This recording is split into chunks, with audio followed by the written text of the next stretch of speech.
And history of bad ideas in 3, 2, 1.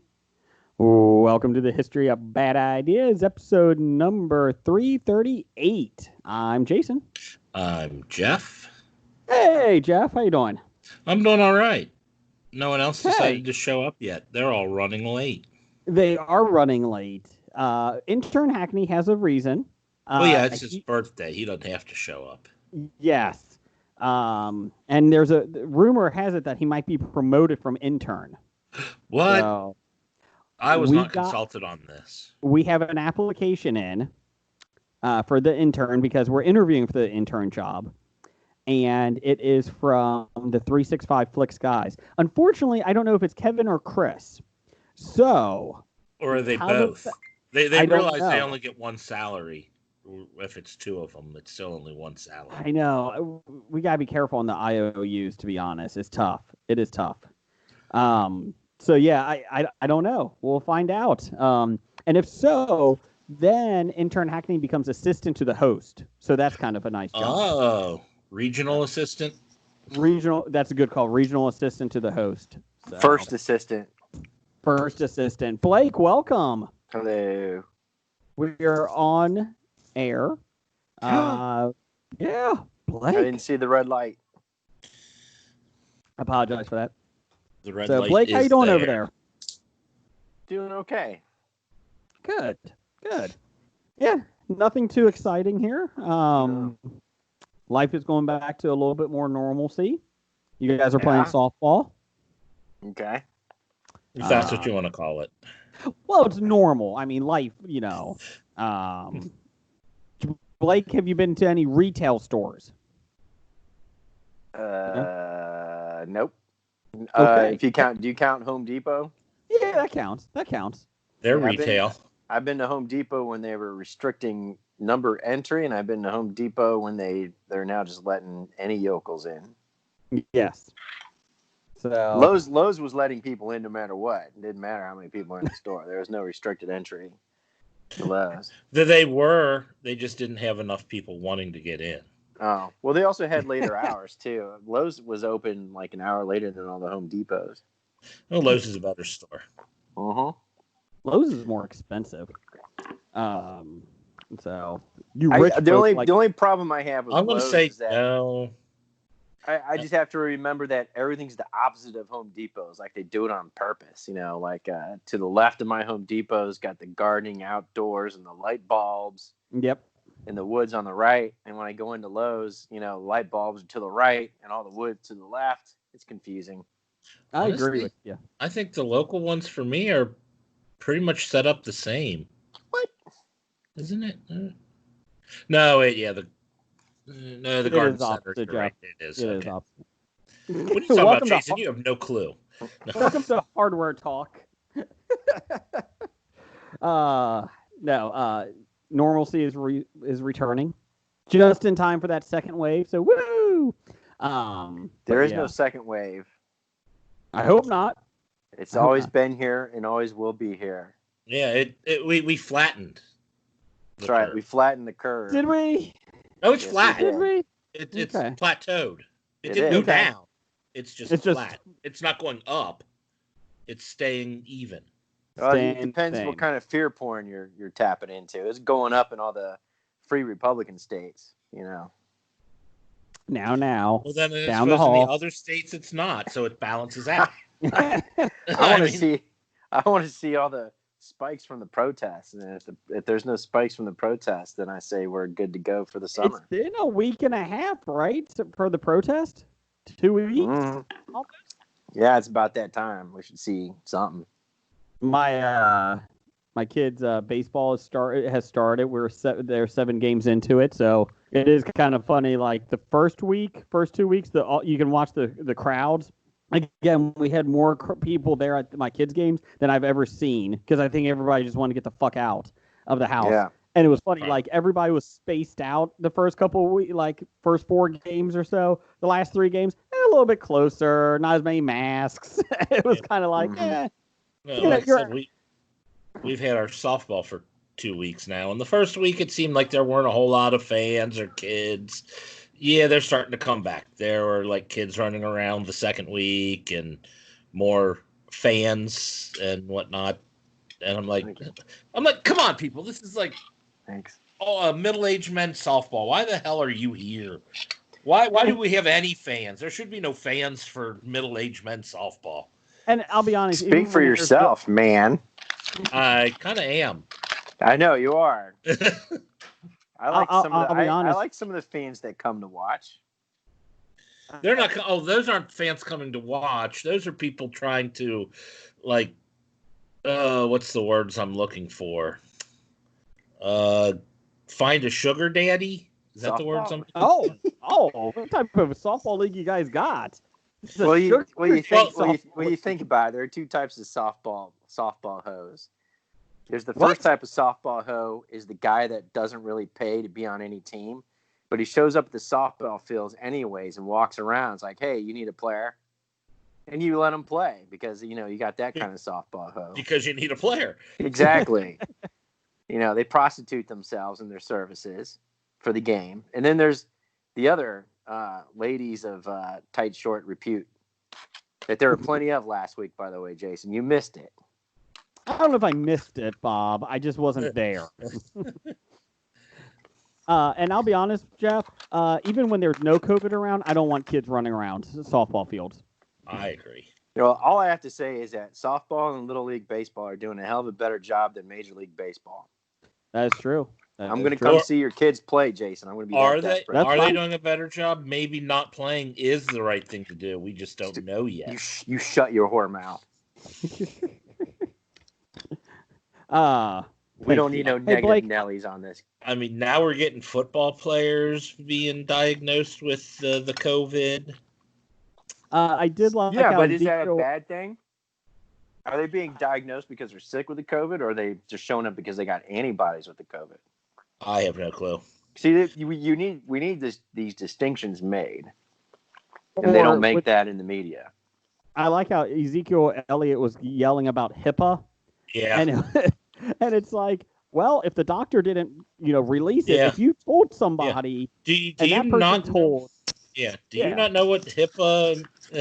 Who was in violation of HIPAA? Because your agent isn't one of them. Supposedly the agent didn't release it. He just agreed to it. But even so, it doesn't matter. If Ezekiel Elliott told a friend and that friend went to the press, that's not HIPAA rules. Also, the simple fact of the matter is when you sign a contract for professional sports, you're pretty much waiving your HIPAA rights because the team, and according to the contract you signed, the team is allowed to know pretty much every medical thing about you for them to pay you those millions of dollars to play their sport. And they have to release a certain amount of medical information because Vegas requires it. Yeah. For gambling purposes. No. I mean, they're not going to say that, but that's what it's for. But the teams get to know, and then the teams have to report it to the league. And, that's not covered by HIPAA. HIPAA covers the medical staff and the insurance companies, and that's about it. Yeah, they're not supposed to release your information to anybody, but if you sign a waiver because you get paid millions of dollars, you're right, Jeff. Hey, Blake, speak of, you said Little League Baseball. If you want to come to my kids' game, I got to figure out what day is a good one because it's Little League Baseball. So my kids' team lost 2, won 4 in a row, and in those 4 games, they basically run-ruled every team by 3. They run-ruled 3 of the 4 teams, 20-5 and all that. Then, no. And then they played last night, and they lost 17-2. And I'm like, I feel like there's a big difference. So I feel like on any given day, that's true. Who knew a 10-year-old's team could switch like that? Well, that's right. They're 10 years old. Exactly. So when I do come, I have to bring my own cooler of beer, and then you're going to have to let me know whose children I'm allowed to heckle. That's fine. Well, you're allowed to heckle any children. If they didn't want to be heckled, they wouldn't be playing sports. I'd be asking what the batting average is. Come on, Coach, do the double switch. What are you doing? You want to bet on the game, Blake? Go to your bullpen. Well, it is funny because we got through the one game and they lost, and the one kid told us, "I thought you guys would be yelling at us because you lost." Yeah. Right. No, you're fine. That's part of the game, man. But they've seen other adults act like that. I mean, we get on them for like, hey, you guys need to do this or that. You know, I raise my voice because I'm just loud to begin with. But it's like, yeah, we're not yelling at you. He's like, oh. And we're like, what team were you on last year that you were getting yelled at for everything? I was like, that's not a good environment. No. Well, you know, there are some parents that go pretty nuts. I remember when the girls' soccer team, they're like 8 years old, and they were like undefeated for the first season. And then the next season, they're like undefeated, and we went and played in the snow, and we're in the tournament championship, and they lost. You would have thought that some of these parents were just going flipping ape shit, man, like insane. I'm like, they're 9 years old, and this is what happens. They're not 10 Messis out there on the field. Nobody's getting paid millions of dollars. This is kids soccer. Well, and even if there were 10 Messis getting paid millions of dollars, teams lose. I mean, I don't understand why people get so. But especially towards children, that's ridiculous. I will say, like, my son doesn't play football. We don't let him, and that's I don't care if your kids play football, go for it, but we just don't want him to. So, but he played flag football. Mm-hmm. And he played flag football indoors. He played he plays soccer, and he plays a little bit of volleyball, and he plays baseball. So, of all the parents that crowds I've seen, like opposing teams and that, I will say football is probably the worst that I've seen. I think football might be the most awful. I don't know why. I just feel like it. I think a lot of it has to do with the football culture, and it is across all boards, man. Mm-hmm. I remember when we used to work together, Jason. Man, when I was out in the field, there was one guy that we used to work with, one of the repair facilities, mm-hmm. and during Pee Wee football, he was on the phone all day talking Pee Wee football because he was a coach. All day. Every time I'd walk in there, and I'd be sitting in his office with our laptop, and I'd be going through making my stuff all day. And as soon as he got off the phone with one person, it was the next person he started talking to all day. Those people are nuts, man. I mean, not everybody, but I mean, no. A lot of those Pee Wee football parents are pretty nutty. And again, you'll get nuts. You get people nuts and everything. I mean, there's baseball teams out there, 10, 11, 12 years old that fly kids in to play for in tournaments all over the country. And I'm like, why? What the fuck's wrong with you? It's like, it's just kind of like Jeff said, it is kind of sad just to see it all. Like, and again, I don't know if there's ever. I don't know if it's high school athletes that are no longer high school athletes, so they're trying to win trophies now. But it definitely is funny and sad to see at the same time. Yeah, when you're that age, it all should be just learning the game and having fun. Correct. What were you going to say, Jeff? I was going to say that you said the words that I think I might realize now. I'm not that way because I never won trophies. Maybe if you were good at sports when you were a kid, you want to yell at other kids.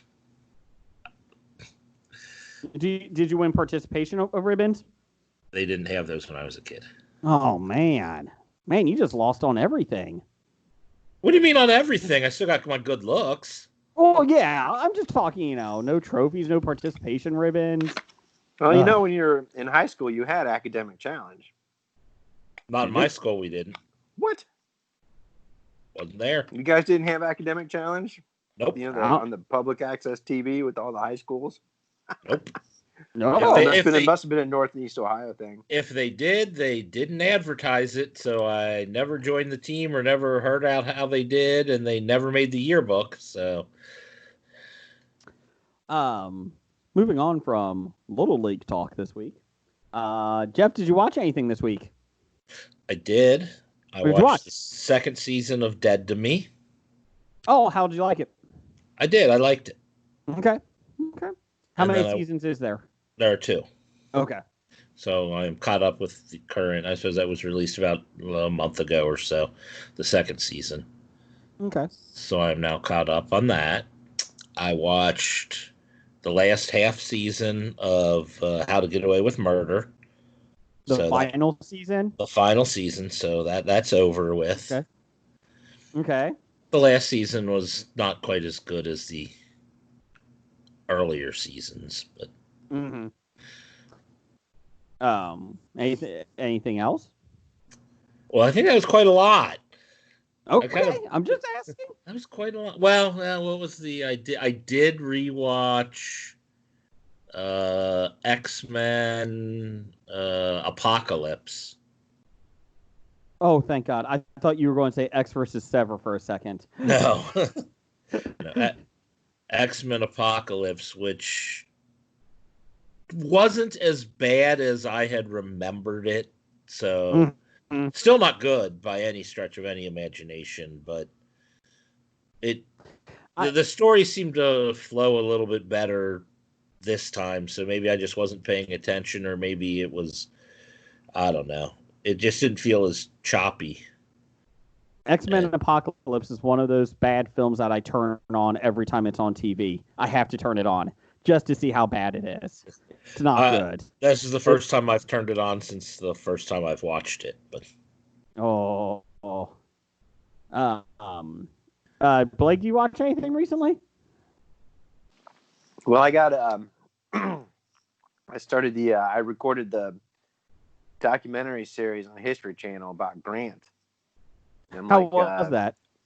Well, there's 3 2-hour episodes. I'm in the middle of episode, near the episode 2 ending, where Grant finally gets called to D.C. by Abraham Lincoln. And it's good. Oh, I thought you meant Horace Grant. No, not Horace Grant. Living under the shadow of, Fuck Michael Jordan. I want the Horace Grant documentary, the 30 for 30. Yeah. The promise that never lived up to the hype, or never got the chance. 98% of basketball players they never live up to the hype. I mean, come on. What about Greg? Well, what happened to Greg Odom? According to Kyrie Irving, only 20 of them make any real money. Yeah, okay. Every single one of them make real money. Every single one of them. The worst one makes real money. Yeah, I think the lowest pay in the NBA is what, $300,000 or something like that. Yeah. If you're the 12th man on the team, $300,000 is a pretty good check right there. Well, remember, Kyrie's a flat earther too, so he is. Being rich doesn't make you smart. But the horizon, Blake, the flat Earth horizon. Come on. Correct. I don't understand what that means. The horizon's proof that. The horizon's proof that it's not flat. No. Hey, not you shut your mouth, Jeff. You're again. You're spouting lies again. The Grant documentary, Blake, did not get good reviews. People kept saying it was like History Light. They said of all of the documentaries that they do, they thought this was the weakest. They got multiple bad reviews. Is it that it was a bad series, or that Grant just isn't that exciting to do a documentary on? Low from A, low from B. I think if you really think about it, it's more B. They come. It is true. I mean, you think about it. It's good that I watched this and I renew, what I know about, Ulysses Grant. And I knew a lot of this stuff. I forgot about it, because last time I probably looked at any of this stuff was like 30 plus years ago. And, the one thing I do remember, he was a bland guy, but really smart, never given the credit that, he should have. And even when Lincoln calls him to D.C., to the Eastern Theater, and after all that, a bunch of people who don't really know too much about strategy and just basic history says, they're going to win anyways. I'm like, no, Lee was kicking everybody's ass, there for a while. And Grant knew, which I'm going to, probably see here in the next thing. Grant knew, hey, all I got to do is keep attacking them everywhere. And I've got the resources, we got the money, we got the power, we got the people. And we're just going to, I'm not going to be worried about losing a battle, but I'm going to win the war. And that's what, he basically just put his, boot down on the, boot down and kept, crushing, well, they also pressure. They didn't have the transportation in the South either, the trains or the railroads as much. Well, and a lot of that was because Grant took care of that out in the Western Theater. Correct. But he was under lots. One thing I do remember, he was under a lot of heavy criticism about the siege of Vicksburg because of the civilians that were in the city. Mm-hmm. And they touch on it a little bit, with a little bit of criticism. But that's one of the things I remember is, they depending upon who you talk to, they rub them really rough because civilians starved and were underneath the shelling of the city at the same time. So I think a lot of that comes from the losing side of the historian battle. But he, and they even make a point out of it in the documentary. He's like, I like this one historian's quote. He's the most unheroic hero of this entire Civil War, and he never gets full credit for what he did. So he is on the $50 bill. He is on the $50 bill. Some credit. And so they may touch on it in his presidency here in the third one too. His presidency, of course, is kind of lackluster as well, but. But hey, you really think about it, he is, kind of like an everyman who does really well, but he never gets full credit for what he did. And so he's like Cincinnatus. Yeah. The Greek guy that founded Cincinnati here in Ohio. That's right. Yeah. Well, he was Roman, not Greek. It's Greek to me, Jeff. It's Greek to me. Yeah. But yeah, so they do kind of, it is kind of easy, but I think they do give you a lot of insight into, he's an everyman and he did a really good job and he doesn't get credit for it. And I wonder if he doesn't get as much credit for it because, half the historians look at him with a biased eye because, they are on the losing side of history, and it's very interesting. I tell people this all the time when, during in between one of my college semesters, I was on a training mission for 2 weeks. And we're all together, and we're in a hotel room kicking time because it's the end of the day. We're done training. We got nothing else to do. And we're breaking out cards. Midwest Yankees are playing euchre. We're mixing up with everybody else from around the country, playing spades or whatever because nobody plays euchre outside of the Midwest unless you had family in the Midwest. And so I remember sitting down with two Georgia guys. I'm like, hey, where are you from? I'm saying, I'm from Ohio. And they both looked at me, and one of them was like, Sherman was from Ohio. And I looked and I said, oh, don't worry. I'm not going to light any matches. So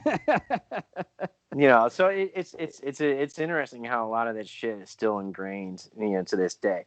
Even a couple of years ago, on another, training thing with some, folks from the South. And of course, after some beers come out, talking about the War of Northern Aggression. And this guy starts talking about this book, about this whole thing, about how it was a Northern conspiracy, and blah, blah, blah, blah, blah. And I said, look, it was states' rights, but you're using states' rights for slave states. I mean, it's pretty much really what it came down to. It all started with the compromise, 20, 30 years before. It started with the compromise with the Constitution, with what we had, or else it wouldn't fit. And a lot of these people forget, a lot of people, you got to understand the time and the context too. Lee was a third generation from the people fighting the Civil War, 3 generations from the Revolutionary War.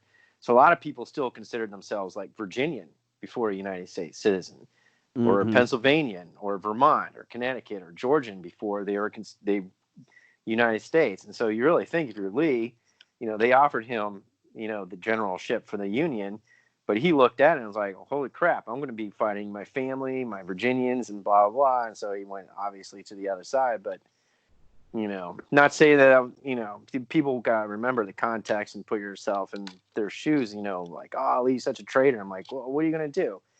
Think about it in smaller context. You know, you're a Cincinnatian, and you're going to go to war with the Harrisons.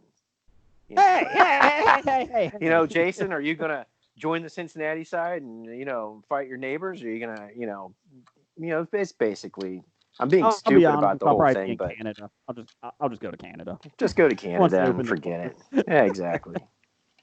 You know, but it is interesting. Yeah, you're right. The documentary I thought it was an okay documentary. It's not, you know, I sit there and I go, oh yeah, I remember that. But you got to remember, he's no Caesar. You know, he's no flamboyant, you know, statesman. You know, he's an every guy. He's an everyman. And I think Petraeus, they got Petraeus in here as one of the commentators talking about Grant. And Petraeus is really good in bringing you, you know, a lot of the military, you know, side. And also they also got a couple other military historians. You know, some of the people they got in there for fluff, you know, but, you know, overall, he was a pretty good guy. And that's pretty much it. He was a good guy. To make a short story long. Okay, make a short story long. I'm sorry, you know, but I'm sure. Good. Go ahead. So, did they focus on his life, or did they just focus on him? Like, they do a good job of giving his background. Okay. You know how he grew up. You know, he's born, you know, here in Ohio, but ended up living in Illinois. His parents were strict abolitionists. He married into a slave trading family in Missouri. And it's interesting. So his entire family boycotted the wedding, you know, so it's kind of interesting. And you really think about it, this guy, you know, ends up going to West Point, but didn't want to, but his dad signed him up and got him accepted and sent him there. And so that actually, you know, one of the good things that they talk about is when, you know, when the Civil War breaks out and he's basically coming back from nothing again. Because he went out, he did an all right job of the Mexican, you know, Mexican War, does some really good stuff. Mexican-American War. Ends up becoming an alcoholic, got some outposts in California, forced to resign because of that, you know, but he's happy because he has to go back home to his wife and kids. But then he's just, you know, destitute, he's poor at some point. Basically, he's got nothing. I mean, and then this war breaks out, and he thinks, you know, he basically joins the Union side. You know, joins the Union side because he's a patriot, and, you know, blah blah blah blah, and then things start looking back up for him again. So I said, he's an everyman, and he's not a flamboyant dude. There. Hold on, Blake. I think we got someone interrupting. Yeah, Hold on. I'm the one that's podcasting right now. Hold on. You can't hear Brian, but he's staring at me like, what is going on? I'm about to say, so you guys get story time with Blake on your podcast too. I'm getting Blake involved to the Salty Language podcast. Tony's here with us.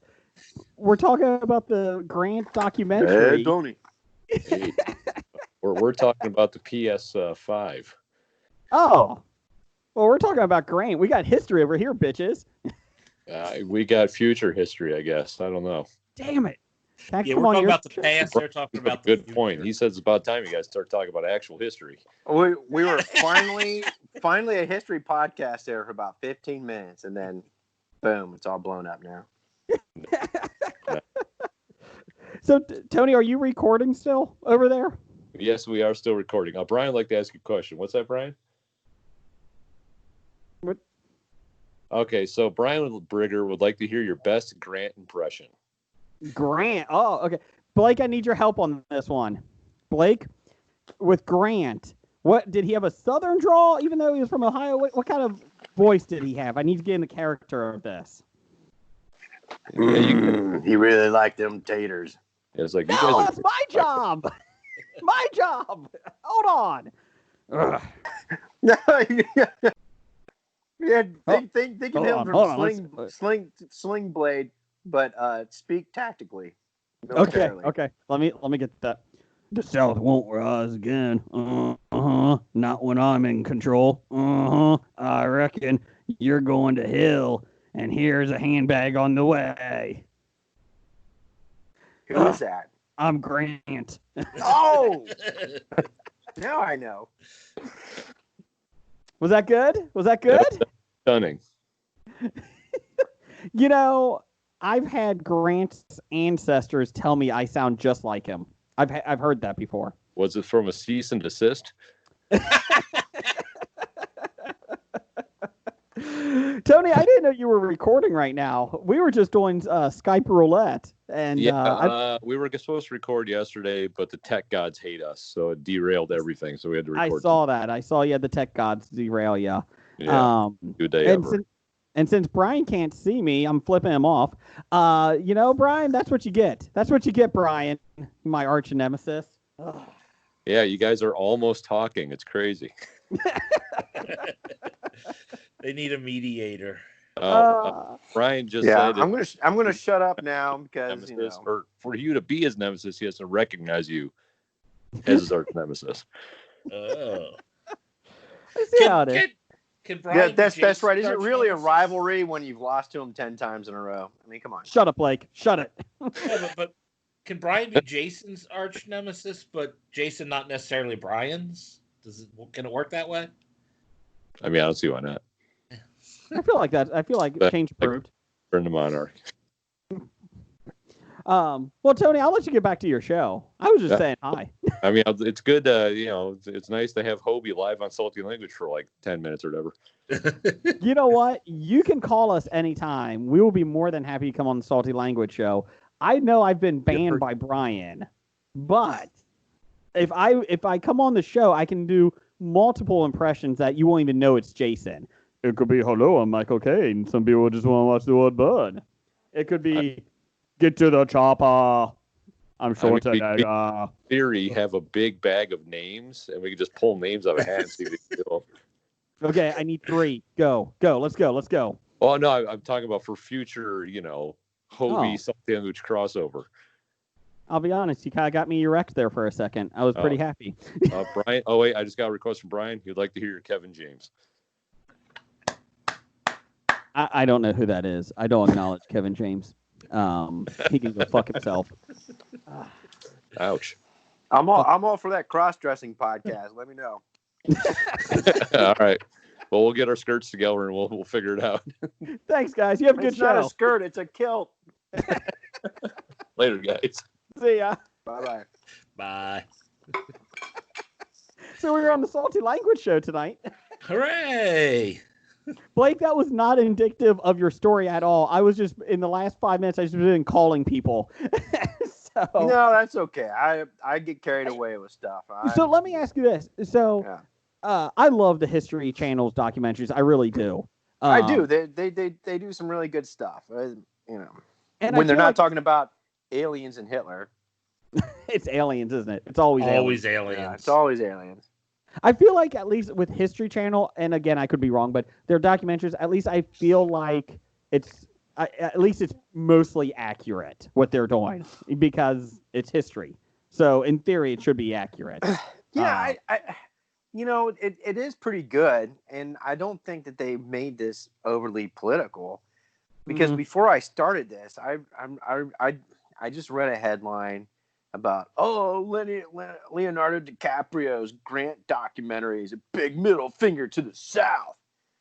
And I'm saying, of course I didn't click on the story because I don't want to give it a clickbait, You mean you didn't see that? The guy who led the army to defeat the Confederacy, doing a documentary on him, doesn't paint the South in a good light? Yeah, I didn't click on it, but but this was I think it's produced by DiCaprio, but you can tell they do some computer generated battle scenes and stuff. It is actually pretty good. I mean, I thought it was okay. I think they try and show a little bit. They don't go into the atrocities of the Civil War. They don't go really into a lot of the death count. So I could see how it's a little glossed over, because it was a brutal war, and they do talk about it a little bit, like the last of the ancient wars, the first of the modern, and you think about it, but they do some graphic fighting scenes there.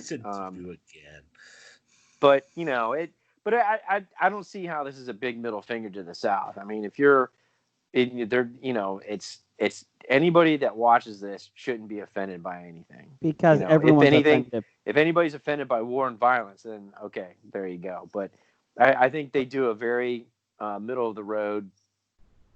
Hey, this is it. He wasn't an exciting guy. Doesn't get the credit he should, but he was just a normal Joe. Basically, he did really well. Turned out to be pretty smart, genius, military. So. Hey Blake, everyone's offended by everything now. Yeah, I know. I've probably pissed people off in the past 20 minutes. So he was 60 some odd years old, and they're doing a documentary on him, and they, have to gloss over some things about the Civil War. It's like 4 years of this 63-year-old life. Mm-hmm. Yeah, it's not a Civil War documentary. It's a U.S. Grant documentary.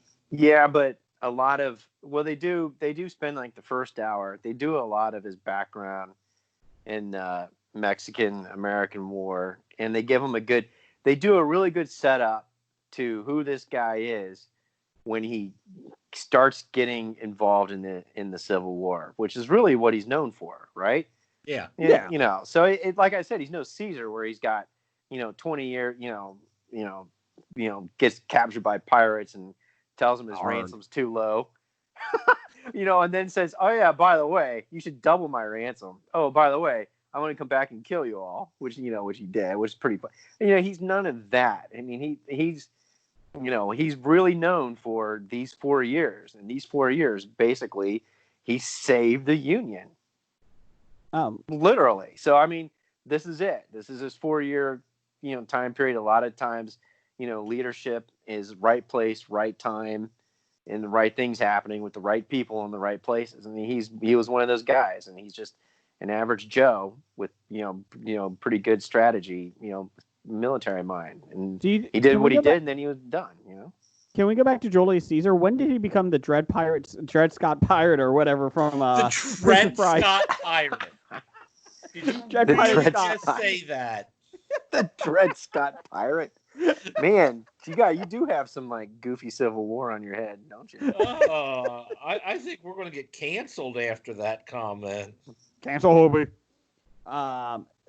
Real quick here. But yeah, you're right, Jeff. This is a documentary of this guy's entire life, and they focus on 4 years. And you're right in that respect. But like I said, he's an average Joe except for these 4 years. The whole last episode, Jeff, of episode 3 is just how he petitions to be on the $50 bill. That's it. That's all it is. They don't do anything else about his life. That's it. Yeah.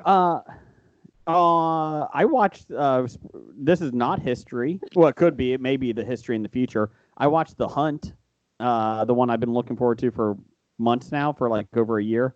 Oh yeah, the big controversial. Yeah. So Hunt, the controversy is that was it really controversial? No. Okay. So here's the twist. Basically Democrats kidnap Republicans. Well, that's it. They don't say that, but do they actually? Yeah, they don't actually say it, but it's no. It's just they capture them and then they go hunting for them. So that's the big controversy, and I'm like, okay, well, whatever. Who cares? You know what? You see a lot of movies the opposite way. I don't really care. It's a movie. Who cares? And so that was the big thing. Looking question, back, though. Yeah. How are the Democrats hunting the Republicans without guns? They are using guns, and that they said it's the ends justifies the means. So. So they're getting people that don't believe in global warming, and they get all these people, that are against refugees and all this stuff. So there's actually some humorous parts in it, like, these rich assholes that are hunting them, just how oblivious they are. But they're like, they have one guy that's I'm trying to think. I think he's Indian. And they're like, we need you to be the fake refugee for this thing. And he's like, why? They're like, well, you're the only guy of color here. Sorry, you're doing it. So, I mean, there's humorous parts to it. So, I mean, it is funny, but like the whole controversy about this gore and that, I'm like, this is dumb. There's no reason why. Hello. There's no reason why this should have had the controversy it did. It was dumb. How many movies are there in the past 20, 30 years where there's been like rich white guys hunting poor people and homeless people? What was the movie? Was it Ice T or Ice Cube? Game. Surviving the game. I mean, that's what it kind of is. This movie was.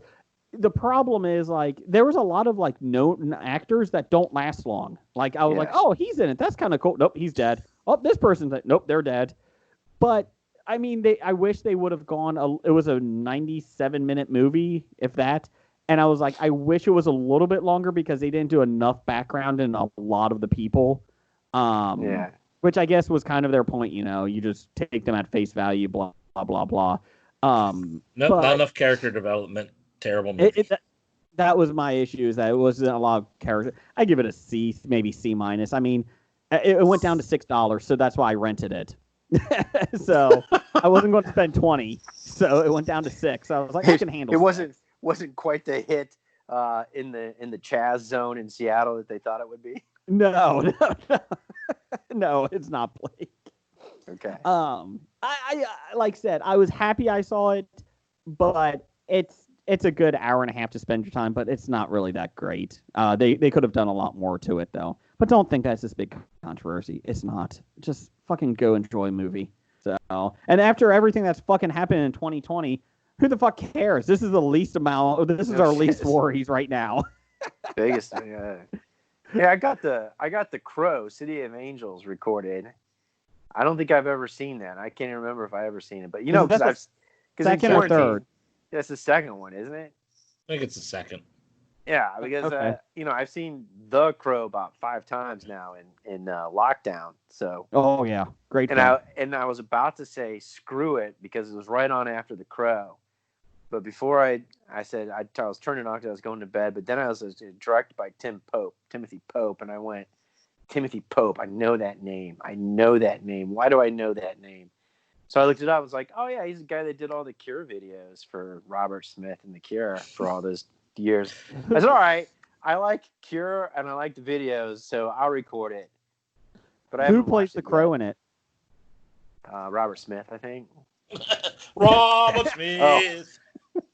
Isn't it one long Cure video? You're addicted to love.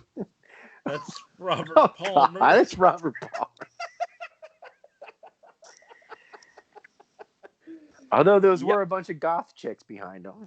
So you might admit it, you're addicted to love. Yeah. Welcome to the Cure. Anyways, speaking of people getting things wrong, Blake, you had an interesting quote last week that people liked on Twitter. So I see in the Twitter poll and stuff, yeah. Twitter poll of the week. You can follow us at Bad Ideas Podcast on Twitter or like us on the History of Bad Ideas Facebook page. We appreciate it. We give you lots of news updates and entertainment news and all that. Finish Blake's quote from last week. You get more honey from bees than blank. The correct saying is you get more bees from honey, but Blake decides you get more honey from bees. That's what happens when I drink. When I drink in podcast. Correct statement was? That's what happens when I drink in podcast. No, what? Shut up, Jeff. I think I screwed it up too. Yeah. You screwed it up again? He said you get more bees from honey. Which makes even less sense. Twitter poll. There you go. Are you drinking, Jason? No, I'm not. You should be. You get more honey from bees than ladybugs. You get more honey from bees than camel spiders. More honey from bees than Jello. Or more honey from bees than goats. I like that. Tied for last place, 15% ladybugs and Jello. So you obviously do not get that. And winning 38% to 32% camel spiders over goats. So that's a rough one. Camel spiders won because everybody said on Twitter that voted for it they're pretty fucking creepy. So they are creepy, man. All right, you ever now seen a camel spider? Yes, my question is, I have. Does that mean you get more honey from bees than you get honey from camel spiders? Yes. Or does that mean you get more honey from bees than you get camel spiders from bees? Yes.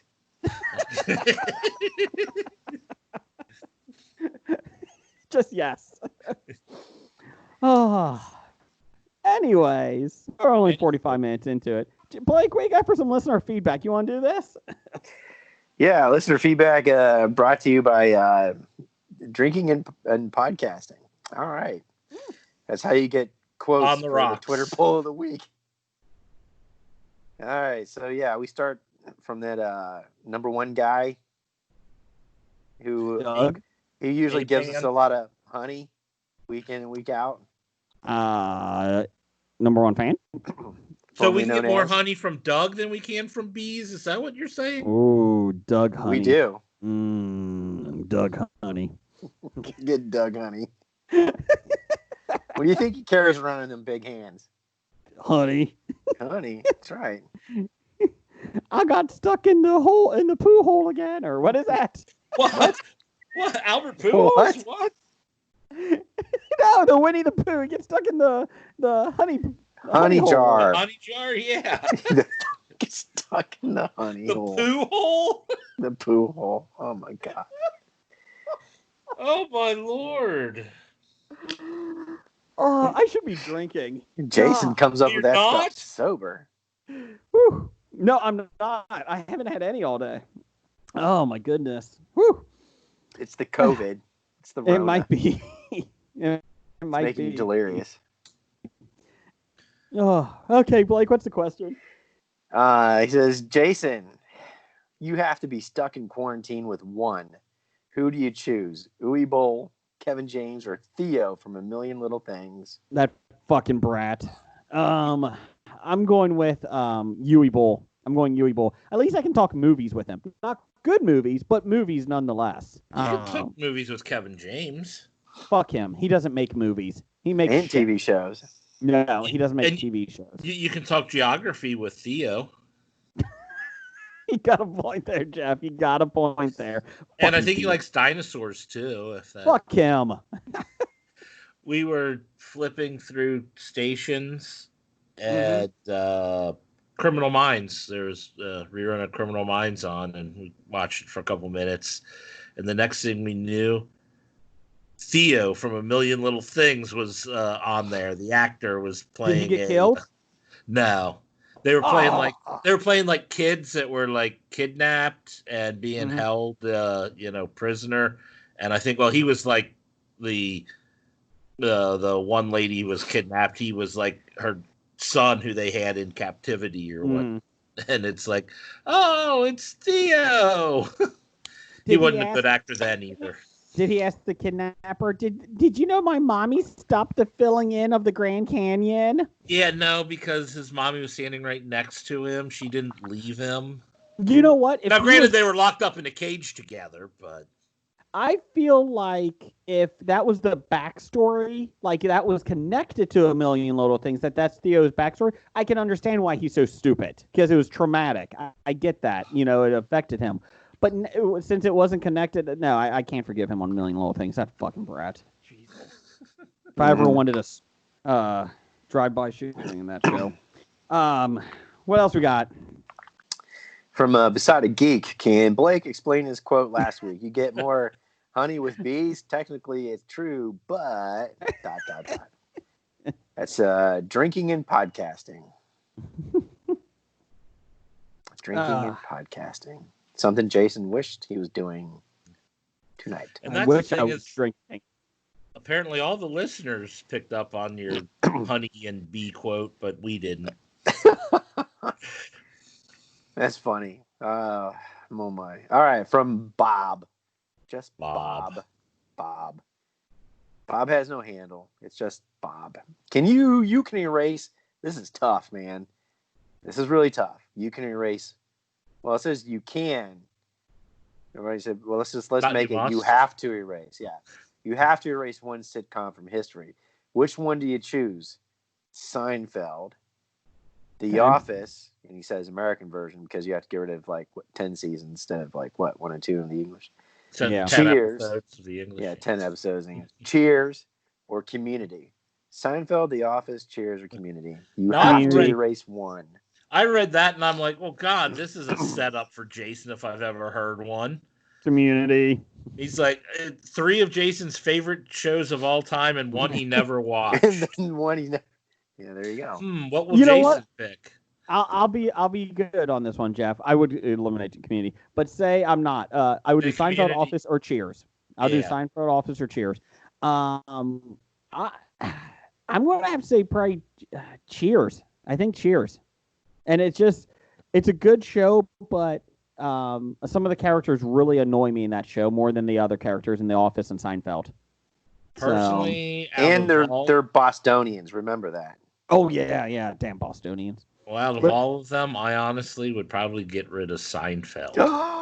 Jesus Christ. You're not a big Seinfeld fan. I mean, it's there. It's a funny show, but I mean, I've probably seen every episode, but overall, I don't rate it as highly as most other people I know.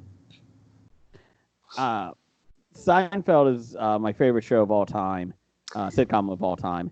And can I just get rid of the last 4 seasons of The Office?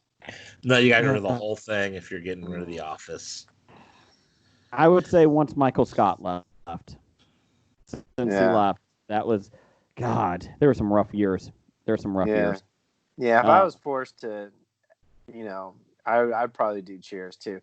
Now, if I had all 4, I'd probably say Community because I never religiously watched Community. I did pretty much Seinfeld and The Office. And the Cheers, I was still kind of too young to watch Cheers religiously, So I watched that with my dad a lot. That that was one you sat with your mom and dad and you watched it because your mom and dad were watching it after dinner. Of course, now I'm thinking about it, that's a tough one too because Norm and Cliff Clavin were hilarious in that show. Man, that is a tough one. They were pretty good. And then Community, everybody talks about the D&D episodes, and I still have yet to see the D&D episodes, and I want to see them, but I just never get around to them. So, okay, well, what else we got? Sorry. This one is from Pat. Just Pat. Pat. With Wonder Woman 84 being pushed back to October 20th, and the new Bond film being pushed to November 20th, we aren't going to see any films in traditional theaters until October, right? Nope. August 28th. What's that? What's that one? New Mutants, August 28th. We're all going. Or so you think. You keep thinking that. Did I see something about Tenet was pushed back, or are they still planning on opening that in July? Let me see here. Because the Oscars got pushed back too, so a lot of the movies are okay being pushed back too. Did you see that, Jeff? Yeah, I saw the Oscars. But now the question is, does the release dates to qualify for this year's Oscars get pushed back? Yes, they did. They were through February 2021. That's stupid. That's going to fucking make it impossible to remember who won what year when they're correct movies. So let me give you some here real quick. So that means next year there's only going to be 10 months worth of movies for their Oscars, huh? Yeah, you're right, because it would be so. A Quiet Place Part 2 got moved from March till September of this year. Let's see here. I'm just trying to go through that. Wasn't a lot of noise about that one. But the Batman moved from June 25th to 2021 to October of 2021. Who cares? It got moved from June of 2021 to October. Yeah. Jeez. Well, a lot of this. The fact that they have these. Yeah, I know, but fuck having release dates years in advance. That's not. If it's not filmed yet, the release date is worthless. Yeah, and what? And they're doing another Batman reboot, man. Who cares? Hey, the Joker's in it though, Blake. 3 versions of the Joker. Oh boy. 3 versions of the Joker are in it? Sorry, a new version of Joker. Sorry, new version. Another version. Black Widow went from May 2020 to November 2020. Now I'm upset about that because it's got ScarJo and Pew in it, so I want to see that. Candyman went from June 2020 to September 2020. Why is Candyman 4? released Candyman June? 5? Whatever it is. Doctor Strange went from May 2021 to March of 2022. Is that the second or third and Doctor Strange? Second. It's the second. Dungeons and Dragons, the movie, went from November 2021 to May of 2022. Just to let you guys know. Yeah, like I even trust that was ever going to come out. I have a whole diatribe about that, by the way, but I don't want to take up another 20 minutes. Have they even written a viable script for it yet? Marlon Wayans is on top of it. You're fine. It all goes here's the thing. All right, I'll try and condense it in 2 minutes. All right, start. All right, let's do 2 minutes. Ready, go. Here it goes. Starts when Hasbro, when they took over Wizards of the Coast, who took over D&D from TSR. Hasbro went and said, you know what? We're not a novel book repository. We don't write books. So they canceled all their books, right? So any characters that were tied to Dungeons and Dragons that anybody has any affinity for has been tanked because Hasbro's a piece of shit company. Except for my one buddy, he works for Hasbro, and I like him. He's all right. But anyway, overall, so you do that and you screw it. What makes the comics so good when they turn those into movies? Because you know the characters, you know what they do, and you want to see them on the big screen. And so any of the D&D characters that anybody has any affiliation for has been cut off by Hasbro in the D&D brand as it is right now. And what they're going to go to is probably something that nobody's going to recognize, and it's going to fail, and they're going to say, see, you can't do Dungeons and Dragons in a movie again, is because they keep fucking it up. Well, the problem is they're not using the characters that I rolled up. That too. If they use those characters, it would be the best movie ever. All right. Did I get under 2 minutes? Yes. Okay, good. Thank you. Real quick, The Flash. Jeff, this is the funny one, too. July 2022 to June 2022. Wait a minute, that doesn't make sense. Oh, they moved it up? Wow, by a month. Ooh. Ghostbusters They're still making a Flash movie? No way. Ghostbusters Afterlife went from July 2020 to March of 2021. Godzilla versus Kong went from November of this year to May. Will Bill Murray still be alive when that comes out? No. Because he's getting up there in age, man. Jungle Cruise moved back from July of this year to July of next year. Jungle Cruise? Yeah. Is that the sequel to Jungle Story? No. Jumanji. Oh. Mission Impossible went from August of 2022 to November of 2022. Why don't you calm the fuck down, people? Hey, if you want to see Tom Cruise running, there's 5 other Mission Impossibles. 5 other Mission Impossibles, exactly. There's 6. There's like 6 now, aren't they? This is the 7th. Yeah. I didn't even realize this. Morbius was supposed to come out next month. The movie, the vampire movie, was from Spider-Man's universe. Yeah. It went from Sony. Yeah, it went from July to March of next year. Mulan is supposed to come out July 24th. That's being moved. Let's see here. No Time to Die. We talked about. Jeff, I know you're going to be upset. Peter Rabbit 2: The Runaway went from August of this year to they at least put it in the right month, January of 2021. Put it in January. That's fine. So yeah.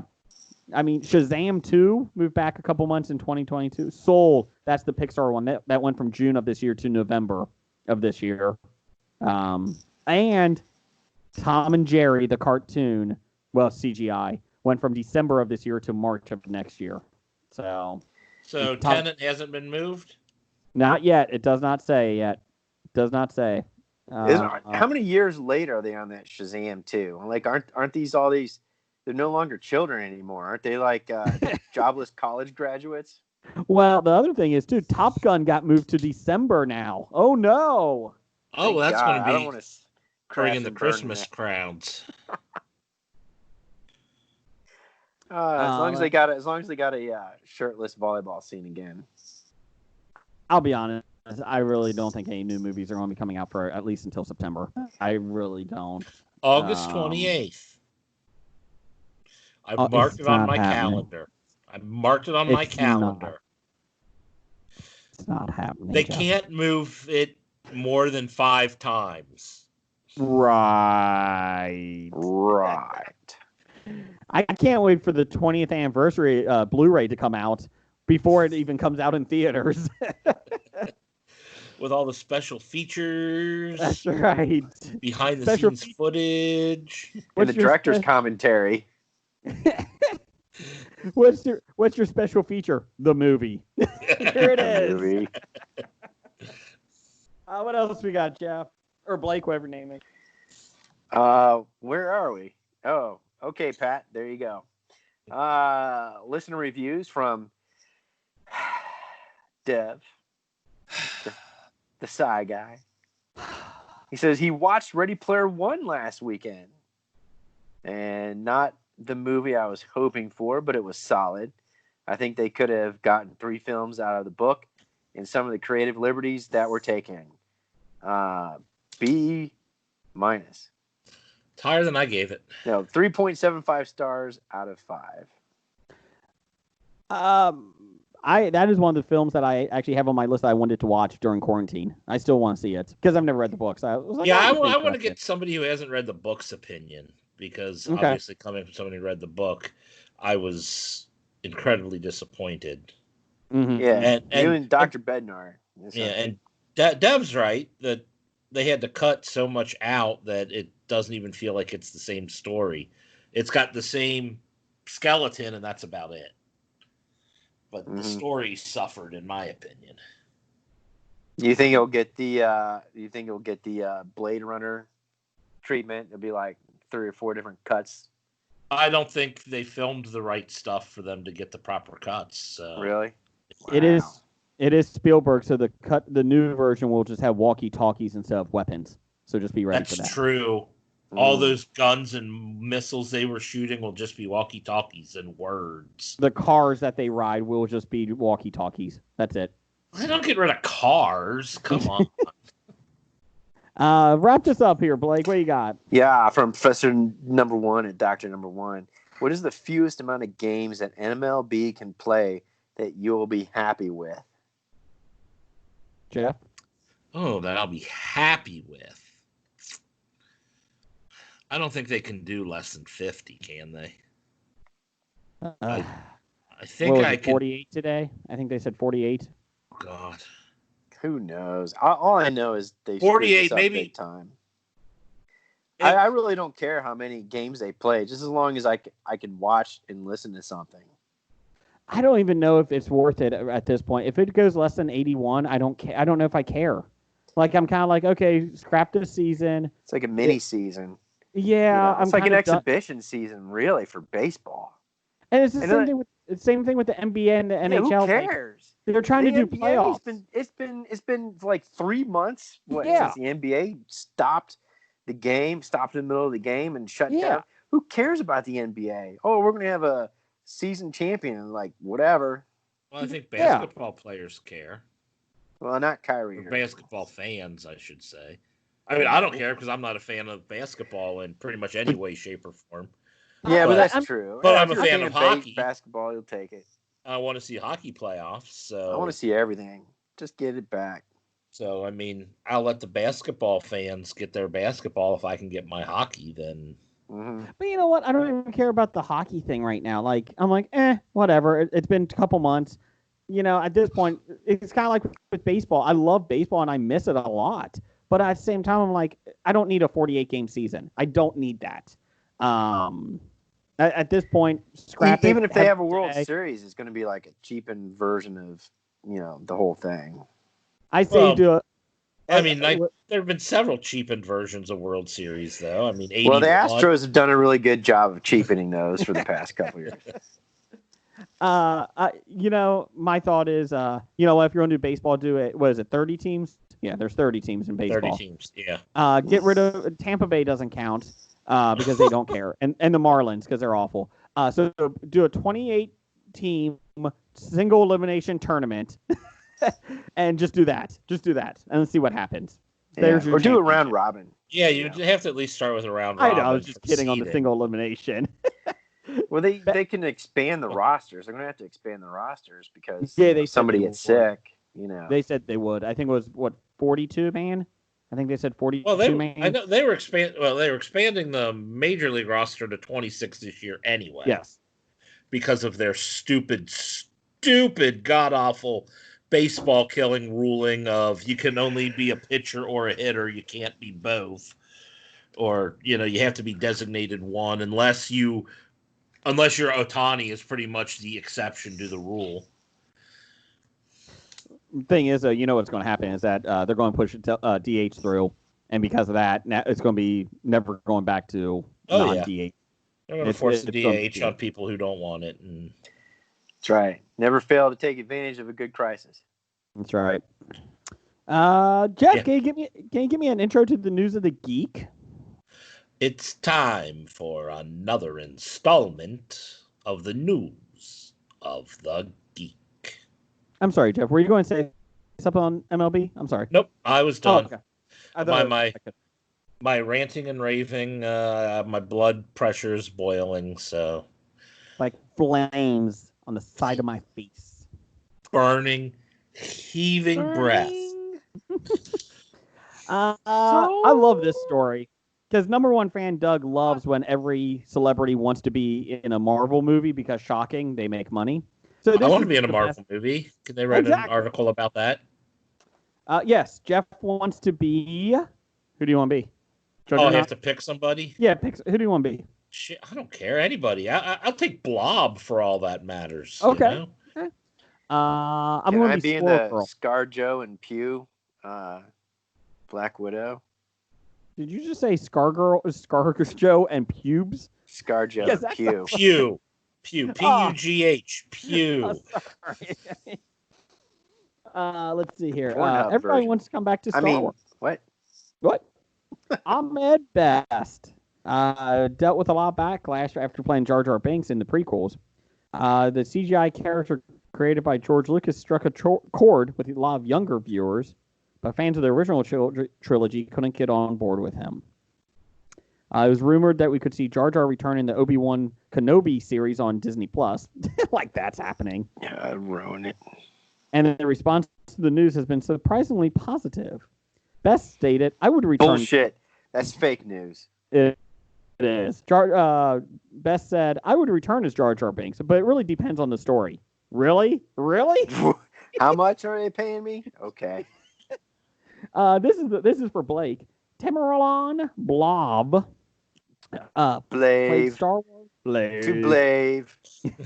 It means to bluff.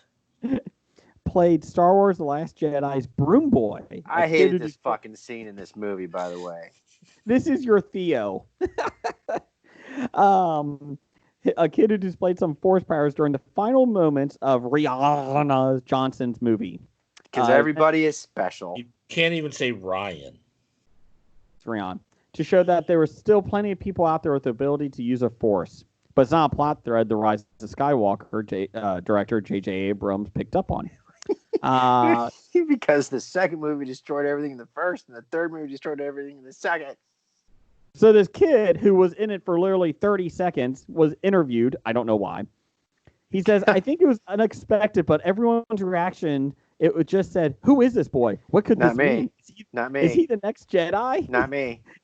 Who is he? Not me. The actor said, I think that brought a lot of talk up about who my character really was. Not me. After I read the script, stop it. I kind of understood that he was force sensitive. Not me. Well, no shit, Sherlock. You're doing a broom move with a sense of force. I thought to myself that could mean something about my character. Not me. This is the best part. Asked if he hopes to continue the character's story in future Star Wars projects. He said, yeah, I would be up for it. How much are they going to pay me? What else is this kid doing? He'd be pretty stupid if he didn't. I mean, honestly. I don't know. Jake Lloyd wasn't going to ever come back to another Star Wars project. That poor kid. I mean, seriously. This kid was in it for 30 seconds. Hey, you, in the background right there. Come on over. You want to be in the next Star Wars? He was in it for more than 30 seconds. Okay, a couple minutes. Yeah, because he had a scene earlier. I'm going to try to... What was he doing? Sweeping out the stalls of the fake horse cleaning the shit out of the weird ass horses. I don't know. He was getting a ring from Rose The whole time I kept thinking, man, I really want the Broom Boy Trilogy now. God, we got screwed out of it. Well, the Broom Boy Trilogy would be better than The Rise of Skywalker. Let's go. Go get that Broom Boy. Yeah. Get the Broom Boy. Can we get Torch Boy? Get Torch Boy in there too. Yeah. Hey, who's I'm a Hollywood producer. Who's the guy that did the voice of Watto? Can we get Watto back? Watto would be a great kid. The voice of Watto, sir, is the actor that played him. He's asking for $2 million. He said that he has high standards now. What should we do? That was your part. Sorry. Bring in Broom Boy. Yeah. Let's see here. Pervert. Yes. The Warner Brothers and we're going to bring in his sister. Broom Boy movie. Bring in his sister, Broom Girl. That's Broom about Boy and Broom Girl. Wizards playing a sport, right? Yeah. Isn't that Quidditch game? Is that what it is? Zoom on the broom. As a punish in their participation of the rebels there in the casino. Now they're jockeys. See. That would be perfect. Turns out Broom Boy is force sensitive, but only with the broom. So he can fly around on the broom, but can't do anything else. And continually racing against his sister, Broom Girl. Yeah, see? He attacks a Sith with a broom. They just chop it in half. Yeah. Give me another broom. He just has to put a pointy end at the end of the broom and throw it at people. I like it. Let's do it. Put it on. The adventures of Broom Boy and Broom Girl. Yeah. Amy Pascal's on the other line. She said she wants this idea. Can we sell it to her? Disney Plus. Sir, you can't just yell out Disney Plus. That doesn't mean anything. Disney Plus. I declare bankruptcy. Gotta find a role for my mistress. Disney Plus. I think that's the answer to everything from now on. Disney Plus. Is Weinstein still available? Call him up. Oh my gosh. We'll do the Here we go, real quick. Pete Davidson's King of Staten Island was pulled from drive-in theaters last week. Not me. Basically, it was Friday. It was released Friday on video on demand only. Not me. Basically, Universal. Stop it. Universal said that they would do this to everything, that they actually don't sell tickets to these video on demand ones. They did the same thing to Trolls, so that's why. I'm a fan of Apatow, but I don't know why he did this. But anyway, keep going. I'm not a big Pete Davidson fan at all. Neither am I. I don't think he's funny. I don't either. The film's getting good reviews though. I'm interested, but I'm not paying $20 for it. But as I learned last week, who the real king of Staten Island is. Who? Guillermo. Oh, you mean Mickey Guillermo from Guillermo. What We Do in the Shadows. Guillermo. Oh my God, that episode, the season finale. Oh my God. Is that awesome or what? Did they bring in Jermaine Clement? That was pretty good. Yeah. They didn't bring in Waititi. I would have liked them bringing Waititi. That would have been cool too. He was in it. Tyke? Oh yeah, that's right. He was. He was in it. Real Yeah. Quick. Yes. Was he? Oh my God. Yeah. He was on the credits. Yeah. He only had like a real quick he was cameo. in the flashback when they. I think he might have just been in the flashback when they flashed back to the council. No, I think he was one of the guys at the gate entrance. He was in costume. You couldn't tell. You really couldn't tell it was him. I wouldn't know why they wouldn't bring his vampire back if they were doing this, but okay. Yeah, it would have been funny. It made me sad that this was last week for the What We Do in the Shadows. It was a season. Yeah, but you're happy because I'm happy because it's coming back for a third season. Thank God. But yes. I love how when Guillermo goes off, he just quits. And I love how they were trying to figure out what his name was. Yeah. Guillermo. Yeah, what's his last name? Maybe Guillermo's his last name. What's his first name? Mickey Guillermo? Yeah, look up Mickey Guillermo. Yeah. Well, I'll put in Guillermo, and yeah, there are over 5,000 Guillermos in the greater New York area. 4 of them are Mickey Guillermo. Yeah, it was pretty such a funny. great show. And I did It like was how great. I like So how yeah, so Colin, now the whole season 3 is Guillermo going to be a vampire hunter. vampire killer. I did like Colin how the other vampires couldn't figure out how to get their clothes back from the laundry cleaner, the dry cleaner. So Colin's the like, village washerwoman. Yeah. Colin, where's the village washerwoman? if I do this, I want to move out of my room. Yeah, you can move in my room. No, I just want to move into the other room in the basement. Such a great show. And, it was pretty good. I loved it when they went to the theater and Colin's like, oh man, there's even some great people in the energy vampire community. Oh, there's Pamela. Don't embarrass me. Yeah. And then later he's like, shut up, Pamela. Well, the whole witches episode was hilarious too. Yeah. Even after the whole thing, they still had boners from the experience. I love that show. Hey, Jeff.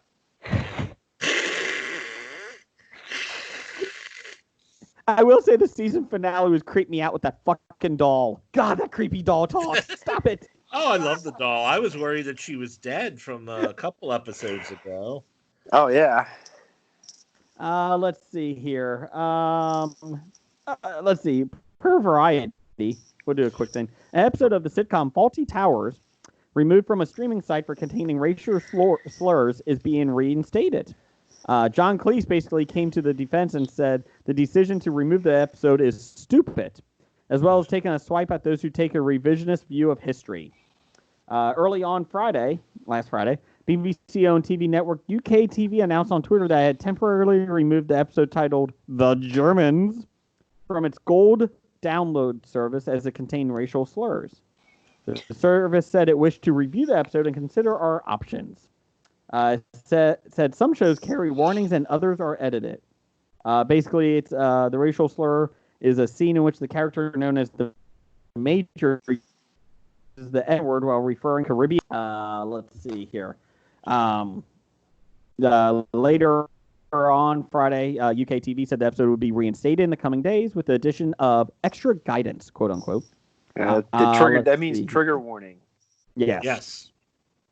Let's see. Speaking to Australian newspaper The Age, Cleese said, the Major was an old fossil left over from decades before. We were not supporting his views. We were making fun of them. They can't see that. If people are too stupid to see that, what can one say? God, good old John Cleese at 80 years old. John Cleese is not a fan of political correctness, by the way. No. Cleese doubled down on his criticism of the BBC. He said, quote, the BBC is now run by a mixture of marketing people and petty bureaucrats. He wrote, you almost said pretty. I were going to did. say pretty bureaucrats. It could be. It used to have a large sprinkling of people who actually made programs. Not anymore. So BBC decisions are made by people whose main concern is not losing their jobs. That's why they're so cowardly and gutless and contemptible. He said it was wrong to judge older works of art by modern standards. He said, quote, the Greeks in 500 BC felt that culture, or any kind of real civilization, was only possible because of slavery. Does that mean that we should take down all the statues of Socrates? I don't know if there's really a lot of statues of Socrates around. He just started it. There they go. Now all the Socrates statues are coming down. He added, the Romans enslaved the British for 400 years, so are we due reparations from the Italians? And Sir Isaac Newton was a shareholder in the South Sea Company, which included slave trading among its activities. What do we do about his statues? It's rather complicated. Test I don't gravity. know if there's many Newton ones. What did you say?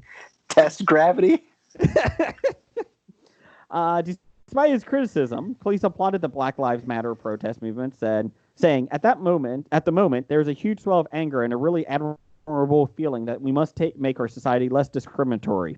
I think that part of it is very good. Let's see here. So there you go. He says, it seems to me that the best part of the George Floyd protests have been very moving and very powerful.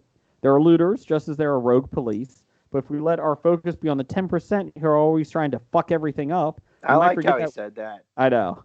We might forget that what it's really about is trying to behave a bit more kindly towards everyone. Well said, Cleese. Well said, John.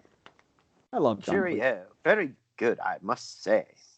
I will say I will not be tearing down any Socrates statues because I don't know if there is any in America. So I don't know if I can get to any Socrates statues around here. No. Well, I'm sure we could find something wrong with Cincinnati. Tear his down in downtown. Nope. Can't find anything wrong with Cincinnati. Or Cincinnati. We're special. Let's see here. Hey, Jeff, did you know that? What? Did you know that Cincinnati was the name of General Grant's favorite horse? Ooh, that's a fun. We are. I missed that in the documentary. I don't know if it was in the documentary. But... Oh, seriously, we are a history podcast. We are rocking it. Let's see here. Yeah, well said, John Cleese. Thank you. Jeff, where are you doing September 11th through 13th? I hope to be going to the Cincinnati Comic Expo. Fucking A, the Emerald City Comic Con canceled today. That means there can only be one. The Cincinnati Comic Expo. Only one. Get your tickets at CincinnatiComicExpo.com. They're at the Duke Energy Convention Center, September 11th through 13th. Hobie will be there playing trivia. We got a lot more Funko Pops to be given away during trivia. A lot of what you youngins called Fortnite. I got some new. We got some new Funko Pops there from Fortnite. I don't know who they are, but you youngins will like them. The two of them are Valor, and then two other ones I don't know who they are. But anyway, so there you go. So September 11th through 13th, get your tickets now, and yeah, hopefully we'll still be there. As of now, it's on. Woohoo! Let's see here. Jeff, let's do some box office news and world reports. The top 5 at the box office this week, because there still is a box office. Number 1. Yes, there is. Becky made $188,161.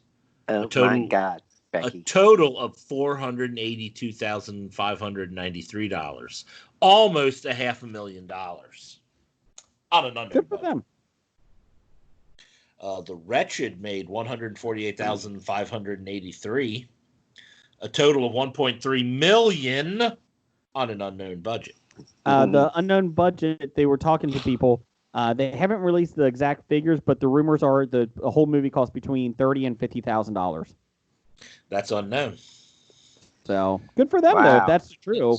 That's a hell of a profit. Especially in a time of pandemic. Yeah. Good for them. Number 3, Strike made $2,249.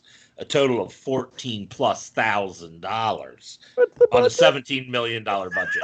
Oh my God! I don't even know which movie was this. What's it about?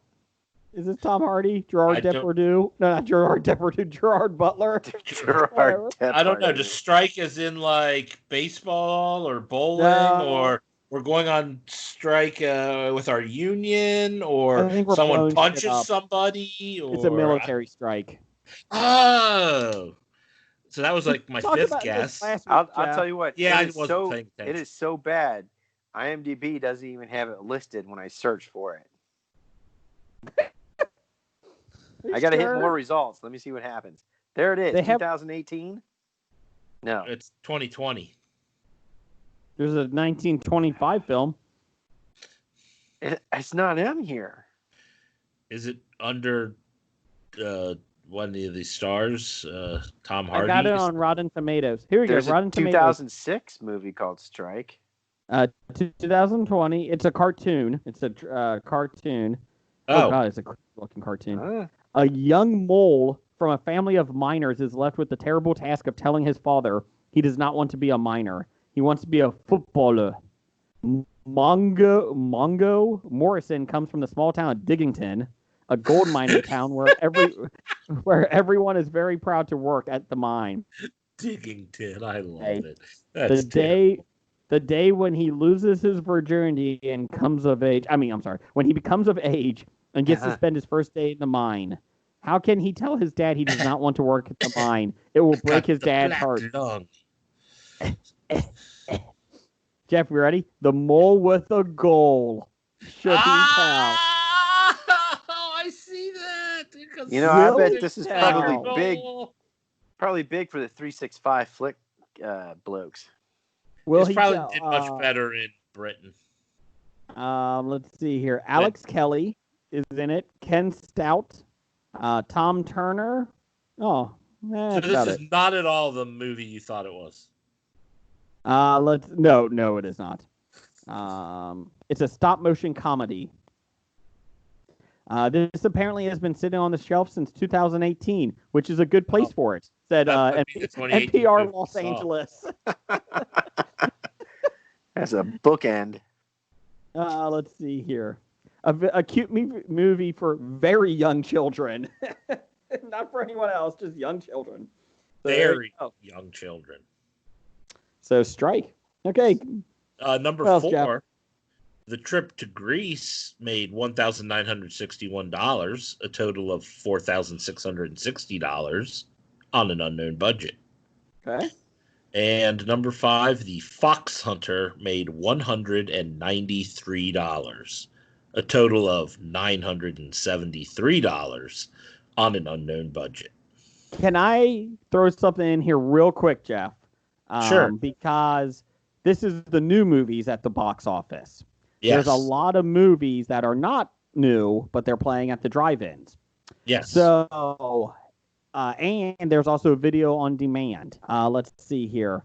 The Invisible Man, it was tops this week, making $383,000 on video on demand. Trolls World Tour made $275,000. Let's see here. Let's see. They haven't really released The King of Staten Island yet. Let's see here. And just want to do the other one. Back to the Future made over $200,000 at the drive-in theaters this weekend too. So just wanted to let you know that. So just a couple of the ones that were out there, but I thought that was interesting that Trolls and what's his face, that fucking movie, The Invisible Man, still doing well on video on demand. So there you go. The Invisible Man was actually kind of decent. I liked it up until the point where it becomes obvious of what it is. And because it's good because it starts off in the beginning. You're like, is she hallucinating? Is she going crazy? Or is there something going on? And then it finally the movie makes a decision and it moves on from there pretty well. Not like Fantasy Island, which was a piece of shit. What? I didn't see that. That was horrible. It was like there's no way Fantasy Island could be bad. Oh yeah, it was. It was a plot twist on a plot twist on a plot twist on another plot twist, and you're just like, if you would have stuck with the one plot twist, it would have been okay. But it's like you tried to outdo yourself several times. But just when you think there can't be another plot twist, there's another plot twist. Yeah, and they weren't good plot twists, by the way. As when you're turning Fantasy Island into a horror movie, what do you expect? Yeah, it's true. As Ian Malcolm would say in Jurassic Park, that's a big pile of shit. What you got, Jeff? What's proud of yourself for that? I like that one. Shut up, Jeff. Coming up, we have Followed. A social media influencer and his video crew encounter true evil when they visit one of the most White House haunted. They visit one of the most haunted hotels in America. Oh, a horror movie. One of Miss Juneteenth. One of. So that means there's going to be sequels. Well, yeah, it's a horror movie. Cheaply made horror movie. Former beauty queen and a single mom prepares for her rebellious teenage daughter for the Miss Juneteenth pageant. All right. Baby Teeth. Hey, I like the title of this one. A terminally ill teen upsets her parents when she falls in love with a small-town drug dealer. Ooh, I'm afraid to know what the title has to do with the story. But anyway, and last and probably least, The Transcendence. It's a 2018 film. A Rasputin-like drifter goes in search of an indie rock band that has gone missing. It's a musical. That actually sounds better than the other three, so I take my comment back. Cast is Cecilia Deacon, Savannah Welch, Kathy Valentine, William Leroy, and Rob Franco. So 5 people I've never heard of. Yes. So there you go. So, top 5 this week was a little bit different. We did a little bit different here. An easy one this week. Oh, it was? Well, yeah, sure. Oh, shit, I got to make my list. I haven't made a list for this either. Jeff, did you? Hey, Nope. Rob Franco, is that James Franco's brother? No, No, it isn't. that's Fuck. Dave Franco. Time out. No one made a list. Well, my list is none. Top 5 movies you want to see at the drive-in. I don't want to see any movie at the drive-in that requires going to the drive-in. I had Jaws. I had Star Wars, Empire, and the Star Wars trilogy. I mean, Oh, wow, the Transcendence has Kathy Valentine. She's in the Go-Go's. oh, it's the girl from the Go-Go's. I have heard Yeah. of that. Okay. We got the beat. We got the beat. Yeah, we got the We beat. got the beat. Wait a minute. Was I correct? The words? Kind Yes. of. You No, were no, no. correct The in song. knowing that the words to We Got the Beat are We Got the Beat. Was that the Go-Go's? Yes. Yeah. Oh, I am the man. I am. You might as well admit it. You're addicted to love. Robert Smith. Let's see here. So we fucked up. Nobody did top 5. Because I really thought about it. I was like, I don't want to see any. You said new movies. I'd Don't go say see some new. old ones. No, I just said top 5 movies. No. Doesn't say new. I just don't want to go to the drive-in. I don't enjoy, or I went to the drive-in once in my life when I was 6. Yeah, I if you're can't taking imagine kids, it's kind of. enjoying the drive. I mean, yeah, but I'm not going with kids. You know what annoys me? That people that go to drive-ins bring lawn chairs. The only Yeah. reason to go to the drive-in is you only pay per vehicle, so you just stuff a vehicle full of a bunch of people. Not That's in right. this time, not in this period. Oh, you don't? That's not even true anymore? Well, not in social distancing. Get the fuck out. Oh, well, I thought it used to be like your per kids, person. though, That's I why mean. they used to hide people in the trunk when you went into the drive-in. No, it's per car. It's per car. it was Oh. just to get people into the car that can't fit. I think now they charge by the type of car.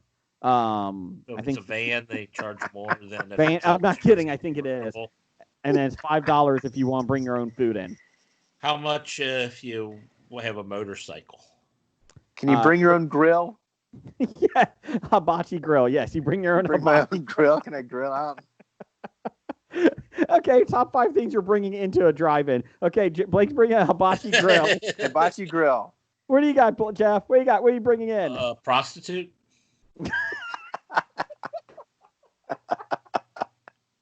I'm bringing a statue of Socrates. There you go. Jeff, Blake, what else you got? What else are you bringing in? Honey. The movie Honey or actual honey? Honey. How am I Okay. going to get bees? And camel spiders. I would love to see you release camel spiders in a drive-in. I think, Jeff, what else you got? One more. Come on, Jeff. Barbecue ribs. But no grill. Well, Blake's Now gonna he's cook parked on next his to me. grill. That's right. I'm bringing a jar of mayonnaise. So there you go. Now I'm worried. Wow. God. Anyways, that was the worst top 5 ever. It really was. Anyway, so that was our mistake. Sorry about that, people.